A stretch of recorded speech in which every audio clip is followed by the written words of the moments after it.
Mardi 30 août 2022, Batata Bamama Bandeko, na Pesibino Mbote, Bipa Ibiso, Bozuli Baku, ya Kulanda Biso, Tozak, en direct depuis Kinshasa, capitale, ya République démocratique du Congo.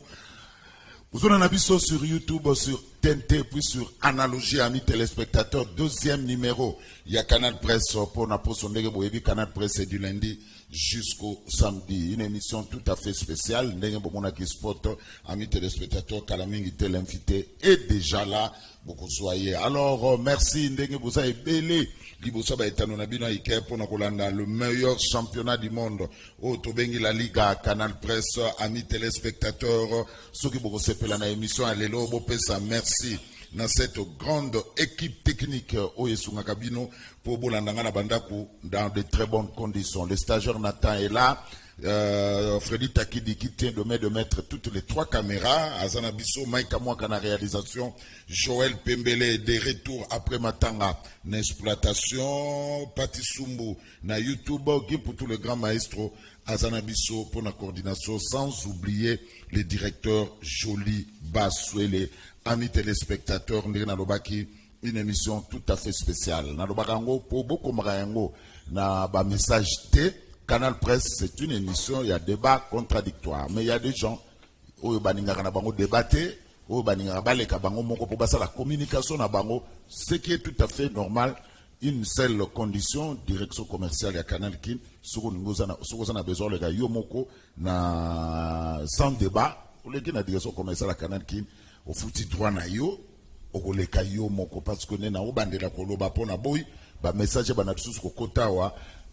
C'est une chaîne privée, et une chaîne privée doit vivre. On doit acheter les papiers, on doit acheter les bics, on doit acheter la singa, il faut qu'il y ait un fonctionnement la chaîne, un avis sur la chaîne à l'état, mais aux chaînes privées. Donc, ne nous tenez pas rigueur. Débat ezali, ndeti lobi mercredi, samedi, beaucoup de débat nabino, mais ce qui nous a besoin de les kaimoko. Alors, tu fais Santiago Barnabéu, tu fais Camp Nou, on a mis téléspectateurs, message de Kokota. Merci pour la fidélité, mouillons le maillot, mais évitons de confondre vitesse et précipitation. Encore une fois, Boye Malamo à tous et à toutes pour la déjeuner matinal Nabino Yango Yessie Bandi. Alors, félicitations. Namona Nabiso, comme on a eu El Maria Balsomi, moi, on a Laurent Fabrice, c'est la fille unique d'ailleurs, de Laurent Fabrice, pour le moment, jusque-là.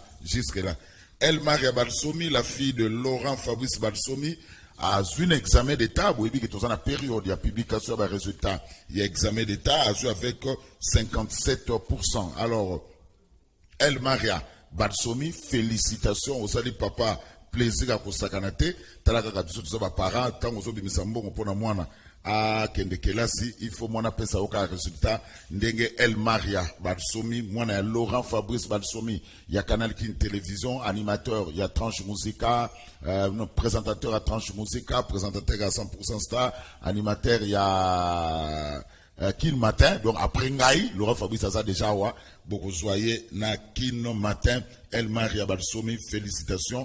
Papa Kobunda pour continuer les études na niveau il y a l'écolo na niveau il y a université ce qui peut masolé zali makoke ali pourquoi pas atinda on a libana mboka okene continuer ba études na yo encore une fois merci na mona na biso El Maria Balsomi kasi Laurent Fabrice Balsomi jusque là ata secret aussi c'est kaka mbongo nyonso tuna lemba mais biso na musala tozo zela après Canal Presse na pe na ozo ya ngai alors nazonga epai ya Mike Amouaka avant bomona invité à l'élo poto soit image il y a un mouvement de solidarité pour le changement parti politique et Kumbamaka et pas Yayemoko Diatabao Laurent Batumona et ça là qui meeting il y a vérité samedi 27 août na terrain Elimo Santou na Livoulou mouvement de solidarité pour le changement avec comme président provincial pour la ville province à Kinshasa Janou Binanou et Inda Kimabe samedi passé na terrain Elimo Santou na Livoulou Michael Kamwaka.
Laurent Batumona Azali Soupeli Toi ya Fachi Beton to mettre la Fachi Beton maboko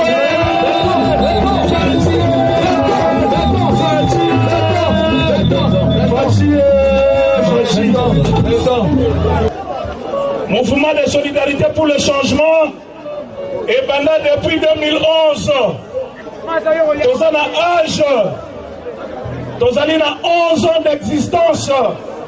Parti monene, parti à l'Olendo, parti à Bakonzi, parti à l'intellectuel, avec beaucoup de projets.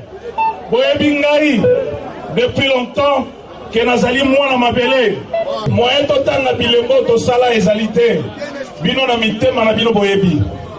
Mais le problème est que, dans les gars, annoncé bino, route secondaire oyo, ya Elimo Santo, Karamingi te bakotia yango goudron.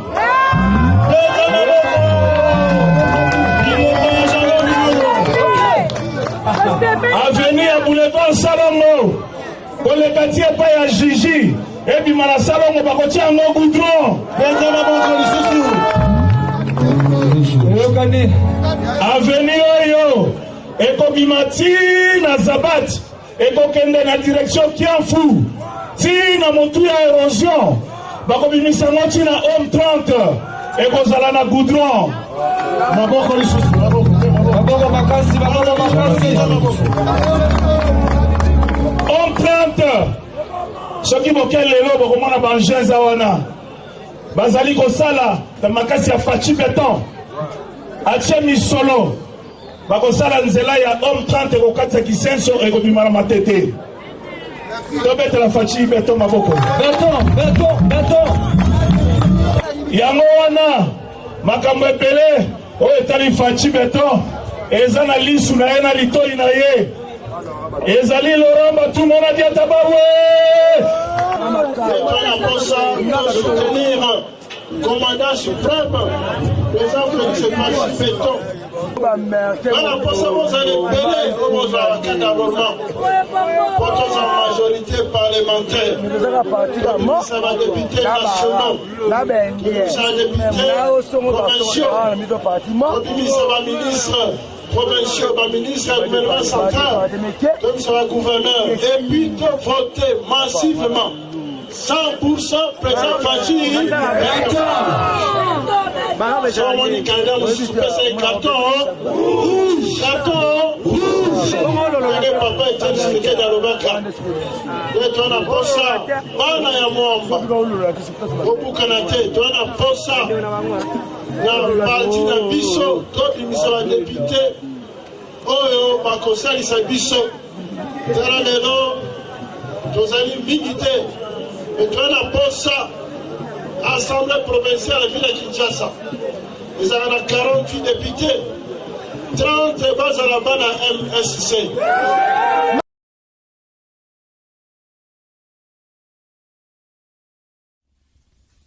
Voilà, wane zalaki bongo meeting de la vérité, il y a un mouvement de solidarité pour le changement et Salema qui samedi passé na terre Limosantu na Livoulou avec comme autorité morale il y a MSC Laurent Batumona Diatabaou avec comme président provincial de la ville provinciale de Kinshasa.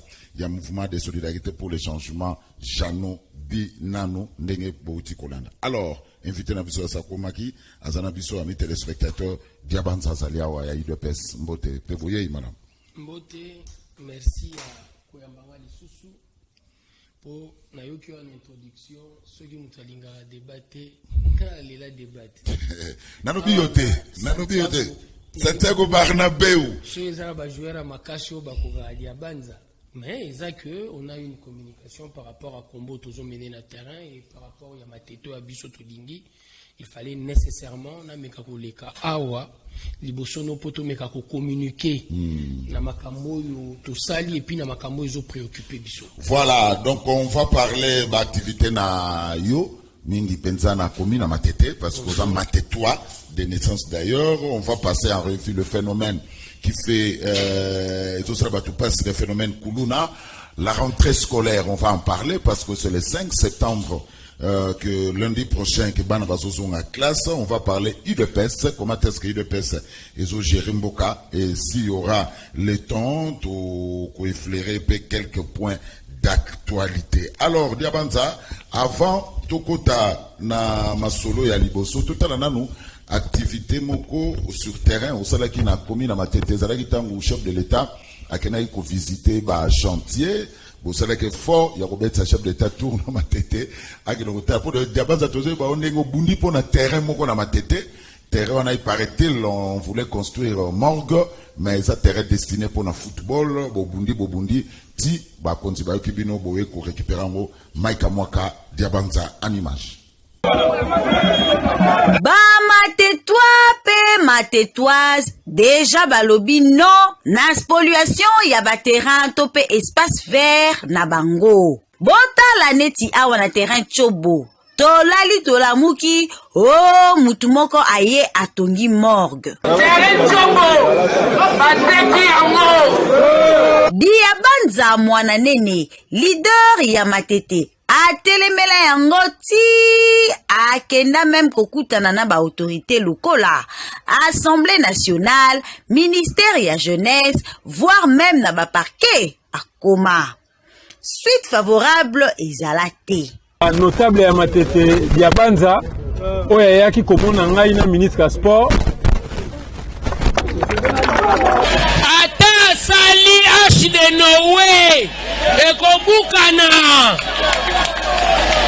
D'ici peu, République akoya ko visiter bana matete pona kotala biloko oyo nyonso ezonyokola biso. Tangu kaka chef de l'État akordaki Diabanza lisolo tangu ayaki ko visiter ba chantier, mwana mboka aprofitaki na moma yango pona kosenga implication ya sommet sur ba terrain ou espace vert.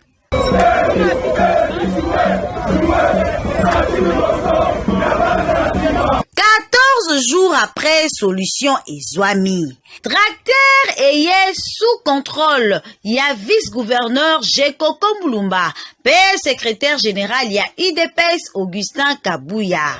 Mukolo tata mokonza ekolo alekaki na matete. Bopesaki doléance na bino. Eza boyete. Ndeko Diabanza ndenge azali awa. Akosala musala pona tata mokonzi ya ekolo. Eza boyete. Siko tokoelela nini? Paris gagné pona bamatetwa sous idéologie ya Diabanza Mwananene, le combattant intelligent. Non, je dirais le pari est gagné réellement en premier lieu pour le Matétois parce que c'était le combat de Matétois. C'était un combat très difficile pour nous, mais heureusement, le contexte sociopolitique permet aujourd'hui que nous puissions espérer. C'est grâce à l'implication du chef de l'État que nous avons eu vraiment cette victoire. L'homme a tenté de choquiner partout, il a tenté de corrompre, mais le président s'est impliqué et heureusement aujourd'hui, pour tout le Matétois, les terrains nous appartiennent. Et tout le monde sait que désormais, nous pouvons continuer à apprendre le football sur cette terrain.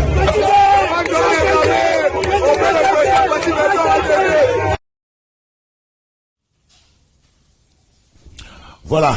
Diabanza, il y a déjà des messages Kita, net Olivier Mouchinga, alobi bonjour de Kozulu, Olivier Mouchinga depuis Lubumbashi, alobi s'il vous plaît, Tuna Diabanza, Lobana Diabanza, aloba vérité, Atika Kadiosha, ou Ezali Liga, ne pas confondre vitesse et précipitation. Nam kuta banolo baten de Olivier Mouchinga.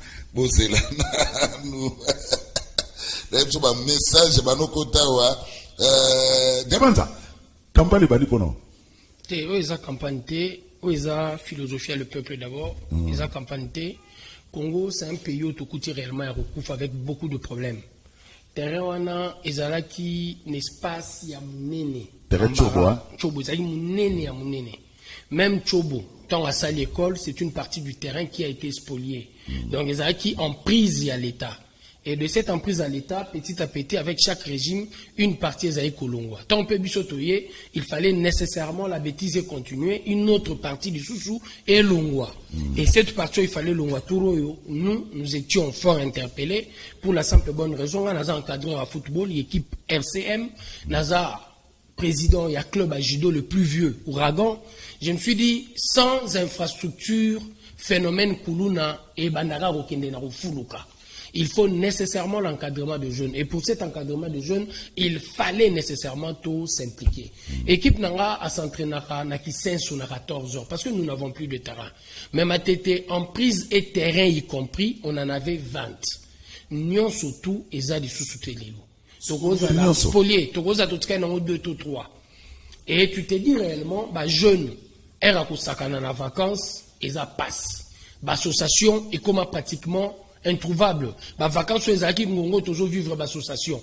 Donc je me suis dit na Corée côté que loko les kabongote et puis Erto Banda qui combat pour la première match. To signer ça qui pétition toujours ka 8026 signatures.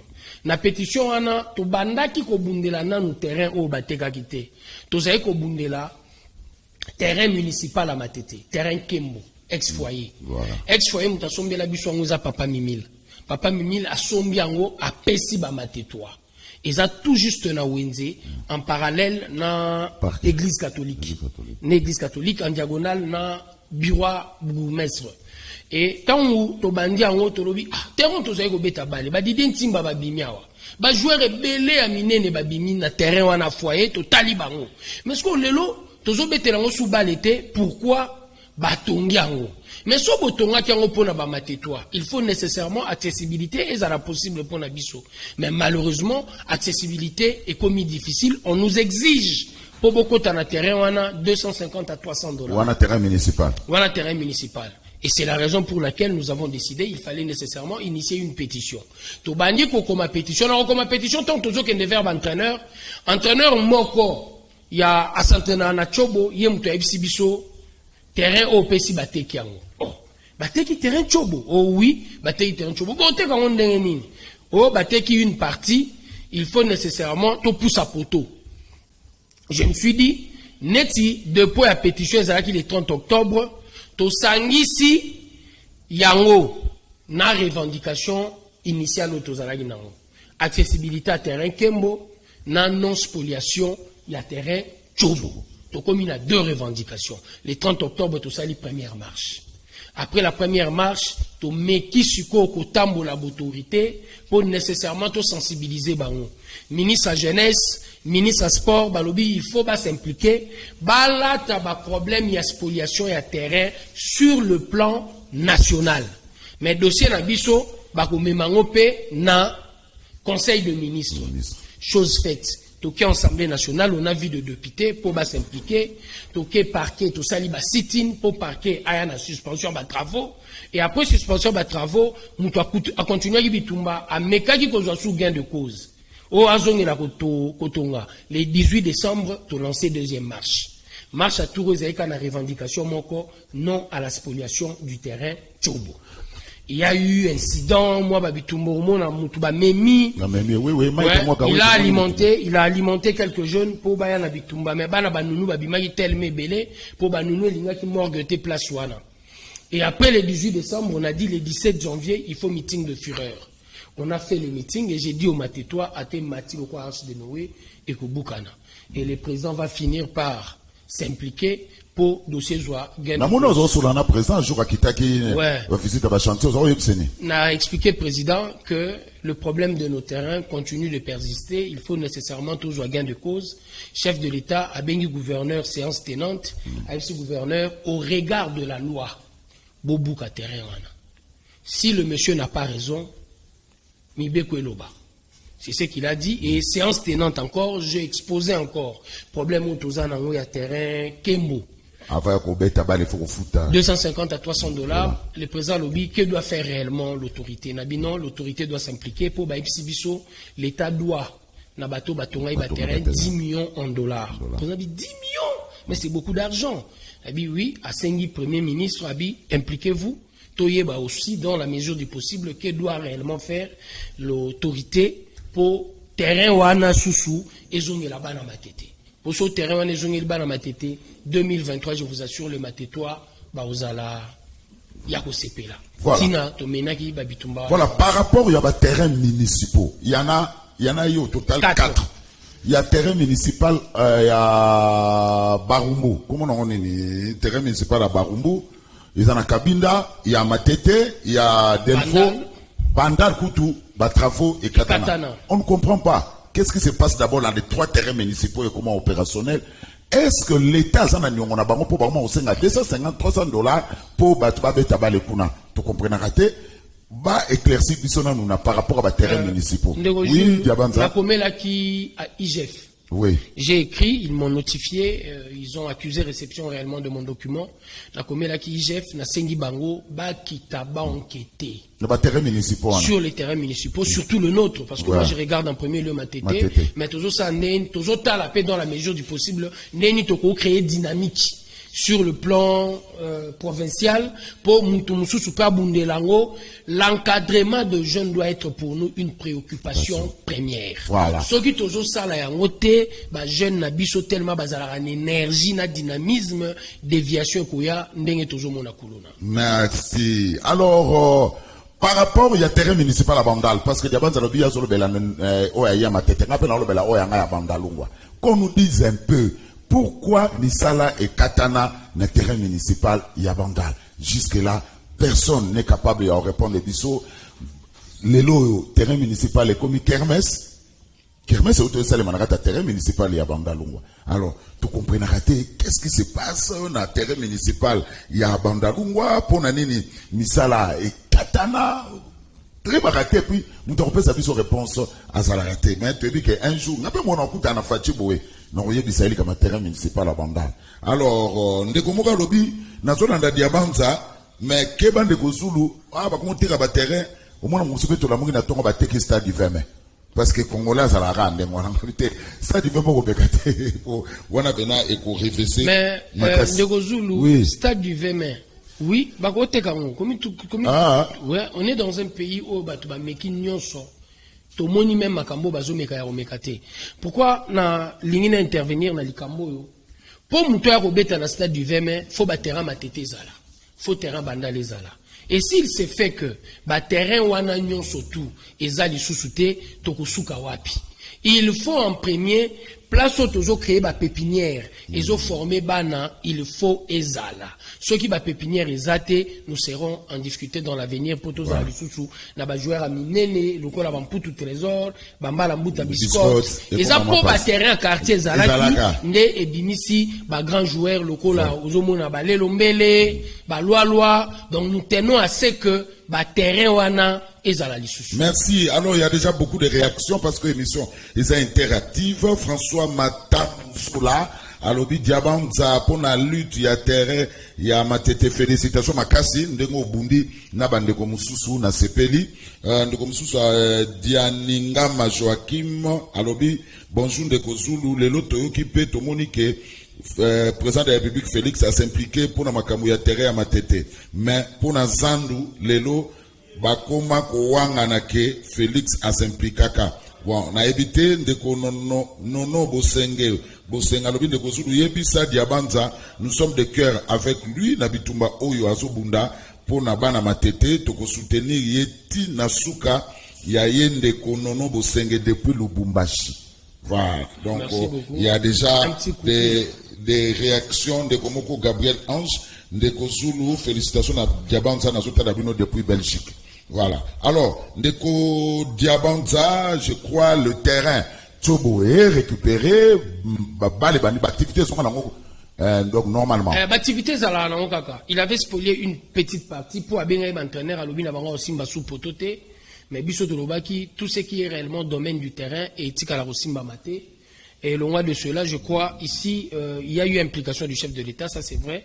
L'Isola Zandu, Ezalaï peut dépendre essentiellement du gouverneur. Le chef de l'État est venu pour soutenir le gouverneur par rapport au projet.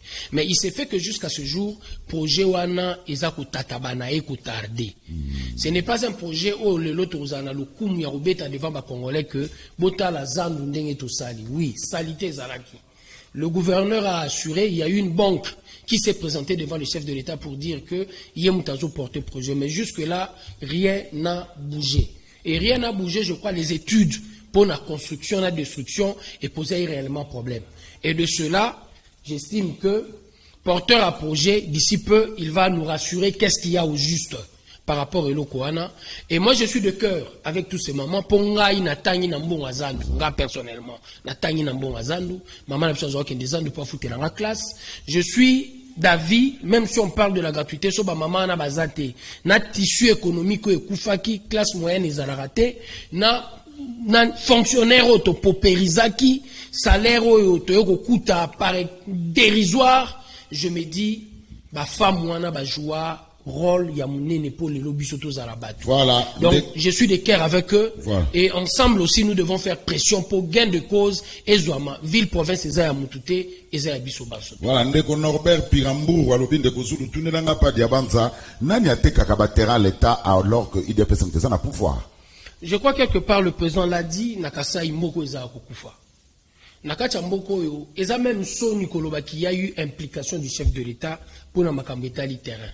Et ça même Sony, on ne pouvait pas le dire. Je crois qu'on a des démarches au Sali. Namoni ministre à jeunesse, ministre à sport, ministre à urbanisme et habitat, ministre environnement, parlement. Et ça, qu'on a peu de temps, ça aurait trouvé solution, même chez le bourgmestre. Pour tant autant dans la commune Zolobanabiso bien et bien, c'est une emprise de l'État. Moukanda des affectations exatées. Mais qu'est-ce qui fait que Ezoumela?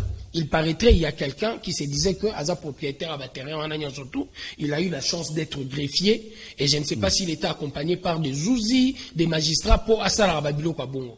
Mais heureusement, le lot moi je dis que mon toi quand c'était que Congo est comme un paradis pour UDPS César à pouvoir. Biso balaxi biso loko moko na kacha UDPS bitumba faisant la vie na biso. Seule la lutte libère.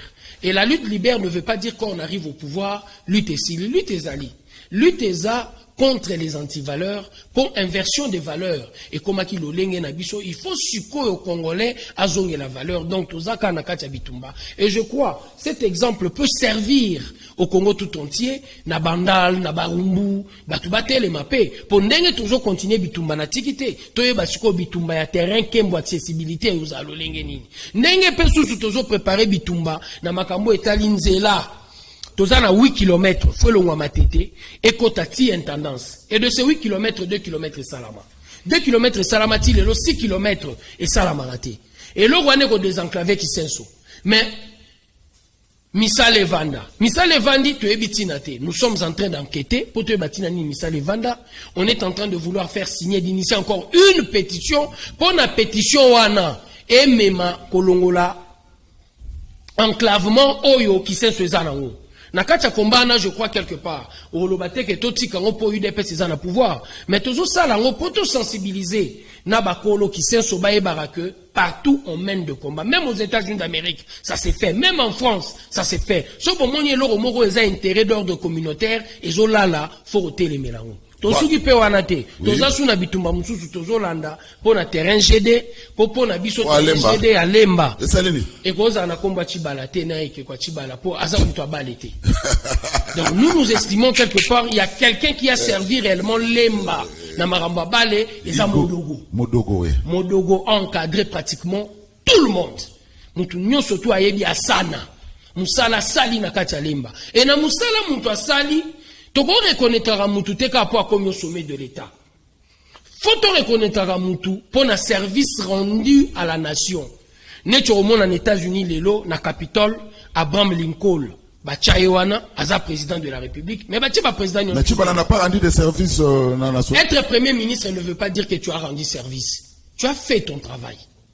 Faire son travail en tant que premier ministre et l'obité pour tous les présidents américains, batia na Capitole T, batia Abraham Lincoln, batia Rosa Parks, azaki simple tailleur, mais bazui batia na Capitole, batia Eponini, avoir servi na combat ya ségrégation raciale.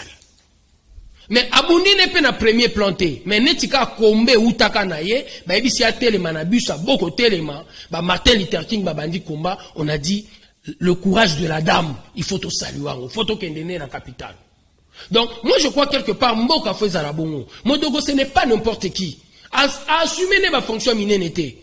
Sans Azalana président Likolo Nae, il se poumonait, il donnait beaucoup d'énergie pour les jeunes bas à l'encadrer, Tobim Saba joueur le quoi Bakou loué. Donc moi j'estime quelque part que yé en a droit terrain ou anezala na buste Nae. Voilà. Ndeko Gabriel Ange souci na ezali ndeko zulu salatu okutana na fati. On est à Bloc Nzambé, hein, Moukoulou Nzamba, le Banakutana, président de la République, hein, Ndeko Gabriel Ange. Non, Koutana, a un problème exacté. Alors, Ndeko Guy Serge Moussumba, à l'obi, Tuna Diabanza, a expliqué biso politique, il y a eu de pèse par rapport à jeunesse. Je crois que c'est une très bonne question. C'est une très bonne question. Une très très bonne question. La minute où le ministre de la Jeunesse est bel et bien issu de l'UDPS. Il s'est fait que l'UDPS par rapport à Vision Abisso, aux hommes état généraux, il y a sport et salama, parce que nous comprenons en premier, jeunesse, azarana dynamisme, jeunesse, azarana énergie. Et il faut en premier, total encadrement à Bango. Le secteur clé aux jeunesse a évolué à Capone encadrement. Ils ont études, je crois, à mon gratuité de l'enseignement, pour les jeunes Banamutuba Bandaka, et on avait voulu que les 7e, 8e, mais jusque-là, il faut de pourparler pour tout mémoranti l'icolo.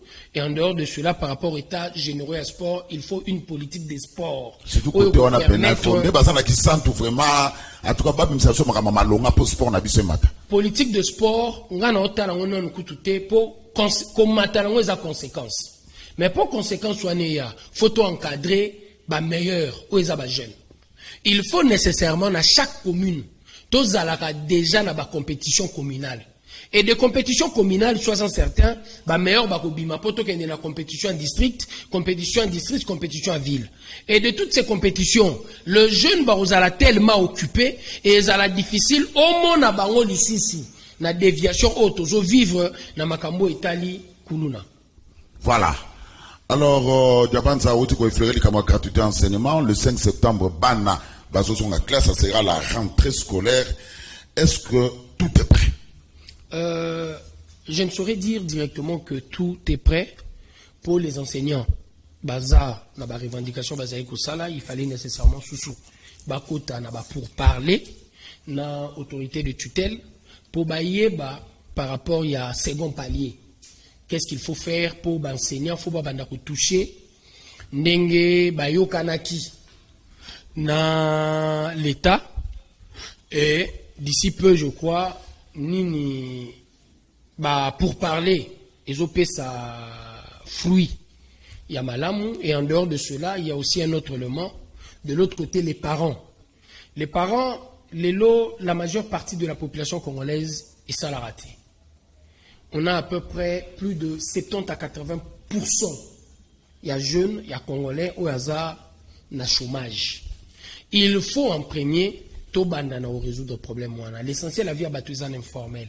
Et informel sur le désordre. Ce n'est que dans l'ordre. Makamunyon sou, et comme Arakimia, et puis Moutazara apaisé. L'informel, Batatonaka. Donc, on va que les parents vont ressentir, rentrer dans le lengue sengeli, c'est comme si nous étions en train de mentir. Pour mboka na biso na oyo photo sala et belé ezana ya osala. Na oyo moko place il fallait to banda. Eza la seule chose oyo lelo congolais même après nous gouvernement nyo soye ozala fier eza contrôle. Contrôle na makambo etali mosolo ya l'état. Ça nous a permis, il y a quoi, 4 budgets, ça nous a permis, il y a quoi, matissa salaire, mais salaire, il y a bateau ka bazo sala. Mais salaire, on peut mati, et matina nous na lo lengo et sengélité. Pour na kacha Congo, so SMIG, et ils ont au moins $500, je crois. Les gens peuvent dire qu'avec $500, ça va. Mais tous en on a salaire à 411 000, pour tout coup, on a 120 000, tous en on a salaire, il y a 360 000, pour tout on a 80 000, il y a 250 000 même les alliés. Donc je me dis quelque part que il faut beaucoup reste à faire. Je ne peux pas me permettre de dire directement que tout est prêt.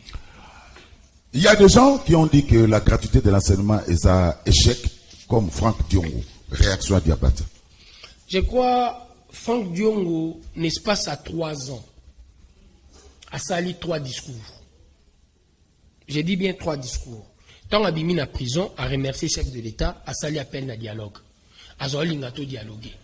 Moi déjà à l'époque, j'étais en train de dire Congo a besoin de dialogue. Nous en avons connu beaucoup. Dialogue à Tamoroté et PCB sur résultat. Il faut nécessairement Congo ait une logique à souverain primaire, à changer à locataire naïe après 5 ans. Donc moi je n'étais pas d'avis, il faut un dialogue. À loin un discours à dialogue, à s'aligner directement derrière Félix, il a fait tout le média du monde. Pour ne pas dire du monde, du Congo. Pour Naroloba, Félix Azam Motoyo Akotombola, Congo. Il l'a fait, nous l'avons vu. Donc, Naroloba Makamute n'a pas inventé. Quelques jours après, avant les élections, Naza sur Franck Dion Azazela, président Félix Aloukele Moussala, toi Pessembo. Maintenant, Aloukele Moussala, la question que nous étions en train de nous poser. Poba Peso Moussala, c'est le reflet. Il y a rapport de force au Evandi, na Makambo Etali, représentation na 4 Assemblée nationale. Franck Dion, autant Azagi na prison, a payé sa parti na eba postulé. Pour la simple et bonne raison, Yemora Linga a postulé, a aussi parti et postulé. Et ça peut occasion, Pessingaï, n'a pas sa conseil na ba jeune. Bo éviter ba parti à ba président fondateur. Moutou sali parti na Yemora za président. Bo éviter ba parti wane ko permettre jamais na Congo et kende de l'avant. Et à appel Soussou, n'a profité pour dire aux Congolais, moi je suis d'avis, pour la Constitution, élection est comme à majorité simple. Majorité simple, soit un certain petit parti et au limon. Pour ma petit parti, on est tout au mona. Et ça, ma parti mallette. Moutou sali parti na moi sina bananaye et na parti na moi sina bananaye. Azoyi azosa makelele na ba média, il vous fait croire qu'il a la possibilité de mobiliser, mais il n'aura pas la possibilité d'aligner 500 candidats sur l'ensemble du territoire national. Na loi électorale, il faut au moins 300. Il faut au moins 300. Mais nga kuna ken extrême te 500 candidats à kokokate. Parce que muto kokane 500 candidats te. Asali parti à yemoko. Azo chama kelele partout. Il est en difficulté pour comprendre le problème des Congolais. Yo zaka na problème ya kwena ye. Ako kansa ba problème à Matete et un problème à Congo Mobimba. Nous avons des problèmes à Congo Mobimbate. Et c'est là où je suis en train de dire directement que, de confondre Dieu en espace, il y a 3 ans, 3 discours, je comprends directement que inconstance wana, et zolongo la crédit n'a en tant que politique. Parlons de la gratuité, où est simalupan ou nabiso, école armée d'Issali. Ben, on va gratuit. Na une école où va clôturé par, inspecteur y a finance, IGF. École Maïndombe, bana bazotanga gratuit. So yo yebisanga ke na ba oyo nga na omona pembeni nanga bana bazotanga gratuit. Ndeni sko na lo ba gratuité simbité. Voilà, parce que ndeko moko azotala biso Messi Singulu depuis Paris, alobi ndeko Jules Diabanza azolo ba mais tout ça na fin du mois ba Western Union et tondi mbongo ya classe yango gratuité saka ka ya molimo to comment. Té na ucholo bango awa tant tuninga question aux à l'après, j'ai bien dit mon frère que na maramba classe to senga rapé rentrée scolaire les uniforme les cahiers les biloko wana les sketch les mallettes il y a rapé mbongo et en dehors de cela il y a d'autres frais annexes et accompagnaka mais tant on peut bazo senga bato à western mbongo est-ce que na famille na bino ezaba na 7e 8e té so ebandi déjà 7e secondaire mobimba eza gratuité de l'enseignement té gratuité de l'enseignement eza kaka primaire kaka mteza na kati ya gratuité de l'enseignement. Voilà, ndeko moko a exhibition ndeko Paradia alobi ndeko Zulu même awa na États-Unis ngana za na États-Unis Hollande bino classe eza ofele te esengeli kofuta ndambu ya l'État ngai mwana azotanga na privé naza kofuta $360 par semaine éducation eza ya ofele te.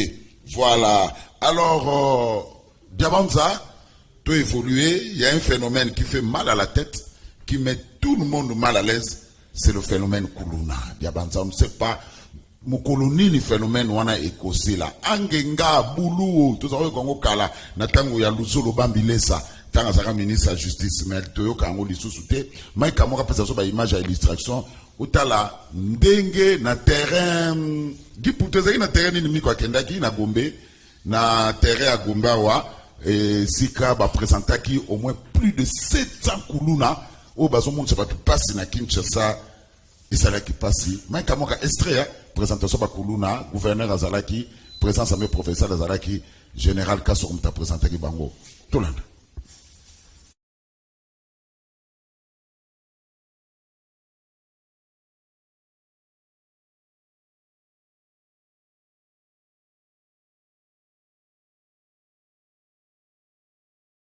Donc, ndenge boza komona na bilili, oui, mais quand moi toqué avec les images, ndenge bozo mona na bilili, voilà les Kuluna au bazo mo ça va présenter bango lobby na terrain moko na commune ya Gombe awa.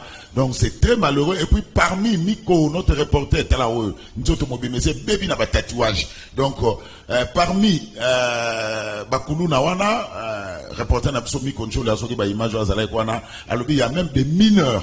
Il y a même des mineurs au Yobana Mike, Bazali Kusala Kuluna. Alors c'est très malheureux. Ils ont été présentés par le gouverneur, il y a ville, province, il y a Kinshasa, na président de l'Assemblée provinciale, il y a Kinshasa, na Babilili, c'est phénomène, la machette, donc au monde, et puis, phénomène au Kuluna, et comment ils ont en plein Moko Makasi, et puis ça se fait, et ça, la Mabona, rapporteur Junior Lemba, rapporteur Assemblée provinciale à Kinshasa, Zalagi, papa Naïe, les députés, Molière, papa Molière, pas Zalagi, donc, comment ça la passe, phénomène, voilà, ils sont plus de 700 Kuluna, on va présenter par lobby par l'autorité provinciale, donc, ils ça la passe avec Général Kassongo, et on a donc, ils ça la passe. Alors, Diabanza, quand est-ce que ce phénomène prendra fin pour ébeler lobby que, moi, passoire, et allez pacifier ça makasi, Yango Kuluna, et comment ça, même na Moï, Kuluna, ça fait mal à la tête, ça met tout le monde mal à l'aise. Diabanza. Je crois. Tala na Moï. Voilà, Kuluna. Il y a pas la Mickey même. Toké Diabanza. Nasambula. Nasambula d'ailleurs. Toké. Tout ce yimboule bandi makambaguma au sala yango. Yango. Et ça met tout le monde mal à l'aise. Bah, maman, il fallait battre Kawana, moi, battre Kalissousou. T'as la bonne amitié. Bonne amitié, vraiment. C'est malheureux. Alors, d'abord, ta réaction rapidement. Je crois que c'est un phénomène qui devient de plus en plus dangereux. Dangereux, oui. Il y a un élément d'ordre psychologique où il y a que moi, Moutou, Alinga, ko s'affirmer. Et na kacha ko s'affirmer, wana, aller sara ego. Et de cette dimension psychologique, quand on va dans le quartier, on va dans la logique que y a au sala kulunate. Tant on sala kulunate, il va se faire kazo les 2-3 places, batungisie, pour s'affirmer à Osimba Licheta Bunda. Et banebele bazo kota. Le problème réellement, pour autre temps aucun a conséquence que ndenge ba présenter batouana devant le gouverneur et autres pour batinda ba place au batinda. En dehors de cela, Mboka, il faut nécessairement à s'investir pour l'encadrement des jeunes. Et l'encadrement des jeunes commence par la famille. La famille est la cellule de base de la société. Et famille nyon sonakacha Congo, ils ont pratiquement ya kokufa pour bato babimara pour baluka mbongo pour na rouler sa famille, ba salaire na bango ezalaki tellement dérisoire, les enfants sont abandonnés à eux-mêmes. Il faut problème et banda kozala traité na fond. Batali ndenge nini to restaurer famille et après avoir restauré la famille, bato yo baza censé na kopesa sanction. Zuzi na la police faut balongwa ba coopérant. Problème est ça la mezzanine. Tous les coulonneurs dans nos quartiers sont connus. Ce sont nos petits, ce sont nos enfants. Oui, il y a un problème tissu économique et Koufa, cellule de base de la société qui est la famille, et ça détruite. Mais toutefois, il faut nécessairement Zouzi na la police bakangaka ba vrai bato ba commettre infraction. Tangu bango bayaka kokanga au mona de fois bakani na ba innocent. Oui. Tangu déjà Koulouneur a remarqué qu'Azana Katia Boloko na innocent. Aïbine ke oa bundarate. Qu'est-ce qu'il s'est dit? Ah, la police en paix en efficacité. Mais soit remarqué que bakangi kaka bango. Innocent nyonso. Sans ba exiger na para na embongo. Babimisie. Pour la police sera kangi. Même na ba innocent ba senga mbongo. Tant ozo senga mbongo même na innocent. Sois-en certain. Ozo salani. Ozako kembisa mutwa kuluna à comprendre que ce n'est qu'un problème d'argent, ça n'a rien à voir avec l'infraction. Olongo wana okepa Zuzi. Zuzi ata tindie na makala aussitôt mbongweye basali nini babimisie barotala sous infraction a été. Infraction nyonso eza sombamable. Et net eza sombamable, sois-en certain bana wana bazo comprendre que ata na continuer ba forfait na ngai na osuka na ngana ozala libanda po il faut na pesa na ngaka kaka mbongo. Ba o pe bakende kanyama kwa pekota. Azolongwa kanyama azozonga awa Kinshasa. Donc possibilité ba koma de fois sans téléphone, ba sodo baza kuna asuki na opc téléphone. Étant ba PC téléphone à bandio sur la famille, na ko sur la famille au monde batindi mbongo, mbongo yé par téléphone, na mbongo wana par téléphone, qu'est-ce qu'ils font? Bazui ba PC akabel soda mbongo, ba la kisenzela okima, ti place a okoma ba PC bilamba akoki kozonga na Kinshasa. Soki ba yebi que ba kozonga te, sois-en certain, beaucoup de choses vont changer. Na Zuzi, na policier va jouer pleinement leur rôle. Totika kozara ba coopérant au sommet de l'État. Aux postes à l'État, remplis bien ta mission pour la communauté, ne le fais pas pour l'intérêt de ton ventre. Voilà, ne fais pas pour l'intérêt de ton ventre, mais il faut vraiment faire un effort pour phénomène de tout travail image au mi-contrôle memela ebisolobi, c'est très malheureux bah reconnaître que baboma na bango batu. Alors, est-ce qu'il n'y a pas moyen de réhabiliter par exemple Angenga, de réhabiliter par exemple Boulou pour tout le monde a série on a quand même moi phénomène oyo et dimina ki mukema et suis à lire moko oyo et comment bange sabatu, espérons que l'autorité provinciale lancement la construction à prison moko ucho salama na 17 km à Goma et je crois il faut à la politique pénitentiaire que dans tout le coin de la République, même ce que nous avons comme prison, ils ont répondre les sous-soutés na ba norme actuelle, et en dehors de cela, ils ont sous la capacité à un nombre de bateaux bazo sala ba infraction. Il faut toba ki sababoloko pour lelo batubaye barake ndenge polobi kotinda bango de fois musika bakangiye awa mais batindie na ngenga bakangiye awa batindie na buluo toba ki sababoloko po il faut phénomène yo et si là nécessairement. Voilà, il faut phénomène et si là nécessairement. Alors Diabanza, parlons politique. L'IDPS est au pouvoir. Question, est-ce que l'IDPS était prêt d'accéder au pouvoir? Parce qu'il y a d'autres langues qui disent que l'IDPS au pouvoir, trop de ratés. Je ne sais pas, tant que Baolinga Babeta Basola Baratango, répertorier combien de ratés, Baratango et Zabanini. Pendant le bali solo, ils ont après 37 ans à Bisso et à combat, ils ont 37 ans en préparation. Et puis Bisso na pouvoir, l'élo, Ndeko Julu, ce n'est plus un débat, misala tozo sala et la kisi touche yasika not yasika ne sale na biso ndeti lelo ndenga no tozo beta lisolo budget na biso y aura encore rectificatif budgétaire to kende 14 milliards kala mingi to lo ba réserve d'échange. Mais ce qu'on a le baron nini pour ça musa to sali. Quand on dit trop de ratés, il y a la jouissance, il y a les compétences. La jouissance c'est l'incompétence, incompétent na jouisseur a comme si budget a organisé budget 14 milliards nan sia salon. Nani si asali yango pour mutaza incompétent asali nini pour budget ane kene 14 tozana 11 milliards mais il y aura rectificatif budgétaire, ça c'est évident pour ba recette là qui si que photo ba qui sa budget et ça l'a mis déjà 2 fois en exercice, il y a mutozo ben incompétent jouisseur 2 fois rectificatif budgétaire d'une manière positive. Première fois salami, deuxième fois salamatouro ben institution à Bretton Woods bazab expert na makambetali finance, j'ai dit bien expert. Première année à président Félix, tant au gouvernement, après 7 mois, nous avons estimé le budget à combien? Ma prévision na biso to tchaki en 12 milliards. Ben institution à Bretton Woods de Balobi est impossible. Namboka loko la Congo budget ko comme 12 milliards. Bon on a de 4 milliards à 12 milliards, bon ça imagine. Mais Moutouala bo ben incompétent a cru que budget ko kende même 20 milliards.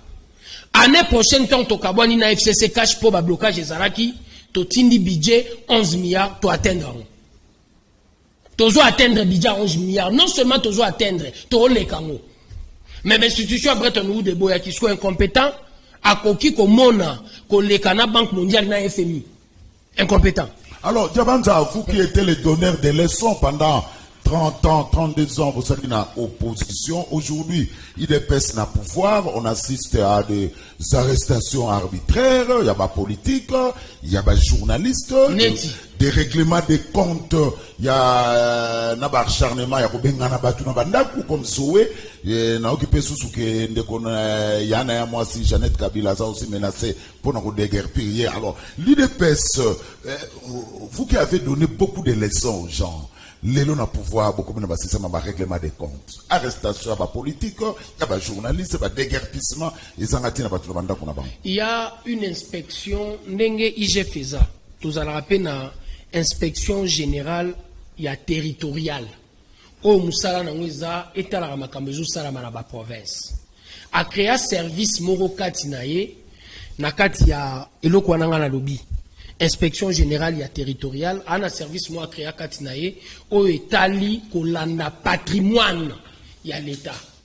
Et nul n'est sans ignorer que Banda Kwebele à Gombe, Ezalaki ya Onatra, ya INSS, il y a l'État, il y a Air Zahir, Eza Ebele. Et toutes ces maisons, Bato Ebele pe bazu ango na lolenga malamuti. Ebele, ezo mi na lolenga malamuti. Et banda kwana tangu yo zozwa. Oye ovandi wana parce que vous gérez l'État, ozu l'État cop, ozu nda kwana osombi ango na $30,000 pendant que valeur nango za à 2 millions. Yo lingi tangu sikoyo musale salami ba moni quelque part que foti kanda kuana obenga ngwa acharnement yo nanga tozalaki na mboko IGF elobi po basala égal bazwa 43 millions na caisse à l'état bapesi na BJF Bank et pesi bango. C'est là à la gouli ministre d'État à l'obi bokolo ba maramba bongo te salami wapi. On a vu égal ko luka réellement ko funda IGF ponelo ko wana. Mais des années, 2 mois après, enquête et salami na 19 firmes ou ezaba ONG na ba chaîne ba la exhibition ke lisola 43 milliards ezaki a solo BJF Bank andimi orzong sambongo wana. Mais net moi na mboka lobaki yango tondimaki te to bengaki yango acharnement contre réellement le patron ya égal. Il n'y a pas d'acharnement. Ce qui est à l'État doit être rendu. Ceux qui ont vendu dans quoi l'État. Atanga diabanza lelo na lobi régime eza biso na junda kwa l'État, il faut lobby na tikang. Eza biloko kwa l'État. Totika ba bêtise ya rokanisa que biloko kwa l'État eza ya batumo ba oligarque. Batumoro va bénéficier nango et les autres Congolais ne vont pas en bénéficier. Ceux qui balobi no tikanda kwa l'État amènent de preuves. Si vous avez de preuves que la maison vous appartient, bakoti kelayo. Ndeko Zoé, il a suffisamment de moyens pour se taper de maisons partout dans le monde.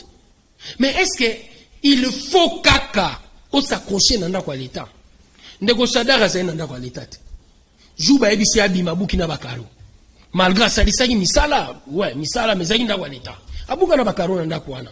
Est-ce que tsaki suma kelele ke nda kwa nezaki yanga? Non, ce qui est à l'État tika.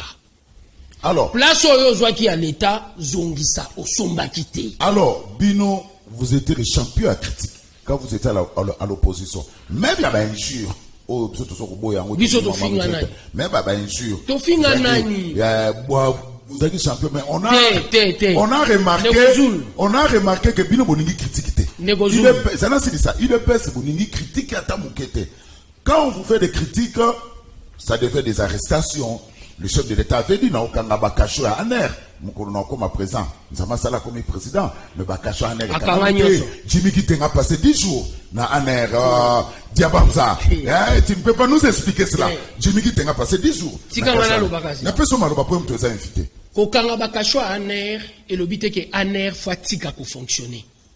L'Aner continue de fonctionner. Ce qui a interpellé Moutou, avant de s'arrêter Moutou place, on a pour azwa d'éléments d'information. Jimmy Kitenge a betaki ma solo na ba média ou ils ont touché vie il y a n'importe quelle personnalité té. Ce que lobby moi ça dit il y a un complot contre lui. Incidence c'est Zalanine pour la République. Mais sur lobby il y a un complot contre Mama Olive. Il y a incidence. Moubali na ye aza ex-président.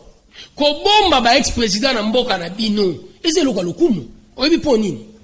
Et là qui sakana investisseur nyonso que la stabilité dans ce pays, la stabilité politique dans ce pays est au rendez-vous.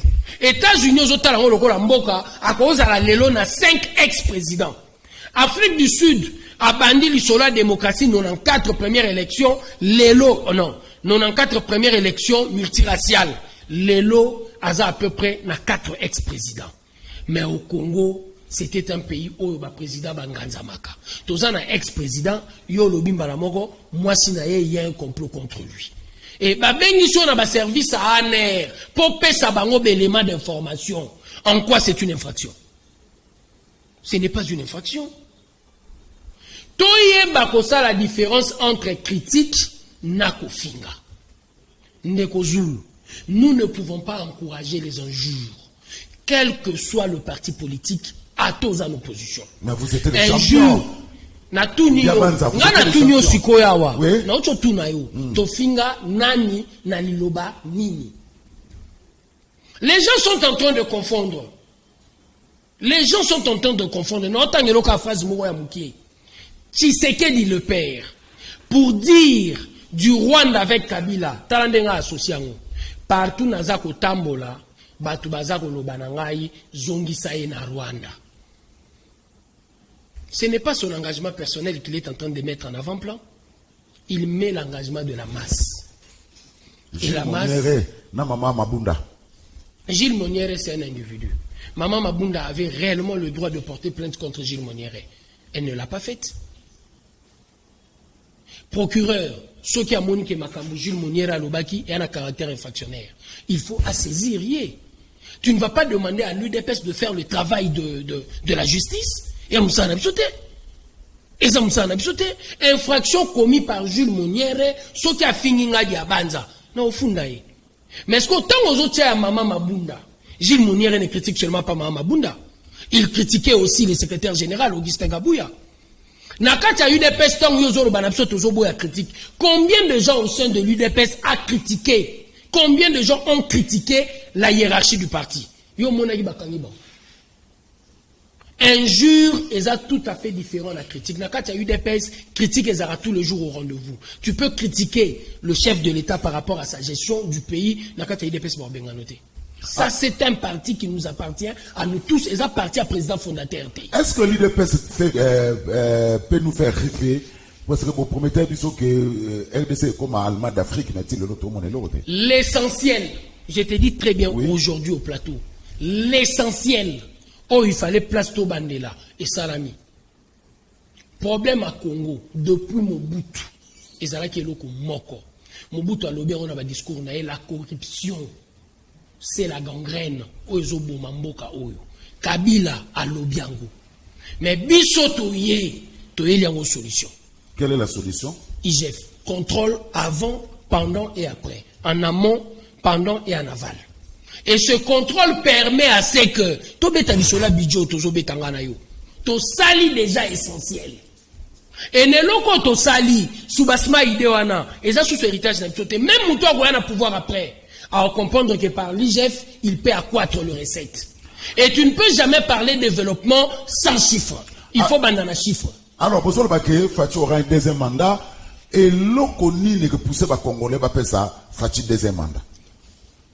En premier lieu, dans l'unité de l'Oba, Fatih aura bisoto l'Oba. Te ba sondage là qui sa Fatih aura un deuxième mandat.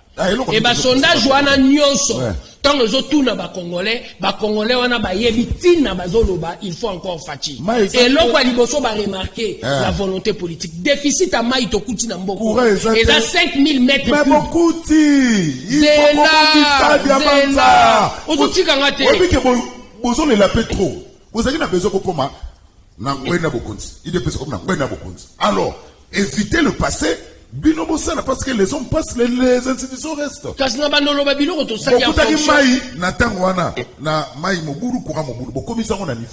Les londes tozo mona wangana yo tomoni station Lemba Ibo.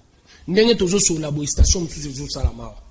Et station Touro aux à la 3 fois plus puissante que ya Njili. Et toutes ces stations, et ça la mine étape, n'époque à 3 ans. Oh, on a déjà ces bannières comme fonctionnels. Kimbanse que Njili, une partie Njili, c'est bandio Zambay. To Tigali Sukoto Pesa, Monga Fula, Lemba Imbo. Biso to gagné 5 chantiers. Mais to sali déjà Marambamai. Mais to sali, est insignifiant. Par rapport, il y a déficit, il y a maï. To Koutina Congo. On comprend? Et de ce déficit, grâce à budget, chaque année, les stations vont s'ajouter. Chaque année, les stations vont s'ajouter. La construction de la station est Sarama. Et partant de ces éléments, et l'autre Aliboso Congolais va remarquer dans le chef de l'actuel chef de l'État, ils ont volonté politique. Et cette volonté politique, ils ont suscité confiance. Que Moutoyo, ceux qui ont tiqué lié, Anamakambebela Kobakisa. Et de cette volonté politique, le Congo tout entier aujourd'hui est un chantier. Alors, pourquoi cette chasse Nzela et comme l'on Sankuru, Tigoma. C'est une première dans ce pays. Et les gens comprennent. Oui. Les écoles se construisent. Les gens comprennent qu'il y a la volonté politique. Mais je ne peux pas me permettre de dire que Mboko yo est déjà Mboka Kitoko. Non. Non, le bangote, Mboko ezana Mboka Passi. Mais na kati Mboka Passi wana, volonté politique au biso to amener, ça peut permettre de changer beaucoup de choses. Alors, Guy, pour tous les gars, maestro, monsieur Sili, nous avons là-bas message. Diabanza, oui, tous en a président de la République, Félix Antoine Tshisekedi Tshilombo, comme président, mais c'est comme si beaucoup de landa batakabund. On a vu une lettre dans les réseaux sociaux, UDP se comme le secrétaire général de la présidence. Surtout Kabunda Tina la présidence. Pourquoi cet acharnement? UDPST. Cet acharnement. UDPST. Non, voilà, c'est un individu qui a écrit à Sali Speech. Et je crois quelque part dans le contexte actuel, je ne peux pas me permettre de dire que Bato Kabunda va à UDPS. Non. Non, le Babato Kabound, ce sont les membres du parti. Jo Kabound Alongwe Yemoko. Asali parti n'a président fondateur, il est parti seul. À Kena Batouté. Et le contexte dans lequel parti n'est Botama est tout à fait différent. Dans le contexte où UDPS et Botamela. UDPS et Botamela n'a pas leader yaba nyonso. Ya botisi parti na Yemoko. Et n'enga botisi parti na nous respectons réellement sa vision. Akei bato nyonso batikali na UDPS sont membres de l'UDPS. Sont membres de l'UDPS. Et bateau et à UDPS wana, j'estime quelque part que nous n'avons pas le droit. On ne peut pas le faire. Voilà, alors, nous respectons le membre de notre parti et le membre de notre parti qui sont restés au sein du parti ont fait leur choix de rester avec l'UDPS parce qu'ils croient à ce combat-là. Voilà, alors, émission, c'est un message. Diabanza, ayape kolobela biso, pour bateka terrain Livia na Masina Petro Congo. Nasta Tata Raphaël bateka parc 5 batia station. Babi wana pe foloba.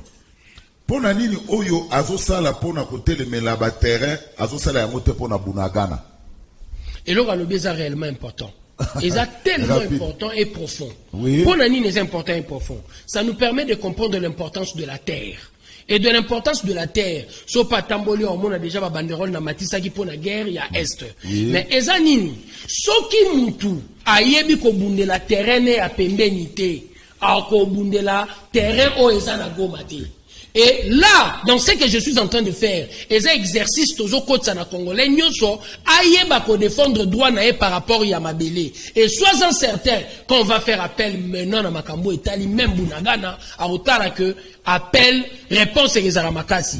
Et je profite de l'occasion à question au pona ebisaye que le 4 oyo nazana meeting na Wana mot de la fin na zelana. Et bon biso ba nouvelle unité to kozonga classe sans likuta ataba transport ministre azolo banini régime Kibambe ngobila akokaki kobuka zandu sans fati ayeba tilelo elo kozosa le maté balobi nini Derrick tozali na posa ya numéro ya Diabanza po tozali na projet moko ya malamu po tokutana akopesa ngona fin émission. Alors bango solution nini bazo pesa biso po na kosilisa kuluna Kinshasa ibongi na batu lokola Kanyama. Oh là là, yebisa Diabanza ye akutana kana fati biso awa na badia dingi na zappé érosion ezokoba quartier ba chinois balema musala. Voilà, Diabanza budget ezo matakasi peuple azomona pasi biloko ezo mata mikolo nyonso lelo dollar pe mati tina ya budget yango ezali nini Diabanza.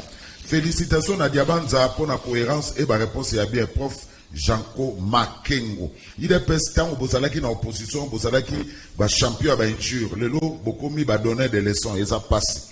Oyo bazo reproché Zoé, Yango Basala, Ndaku ya limité, et Zalaga ya nani, Nazolo de la présidence, moment bazo solution. Ndaku wapi, Bercy to Soumbi Yango et pas Docteur Midi. Bongo ya 10e rue.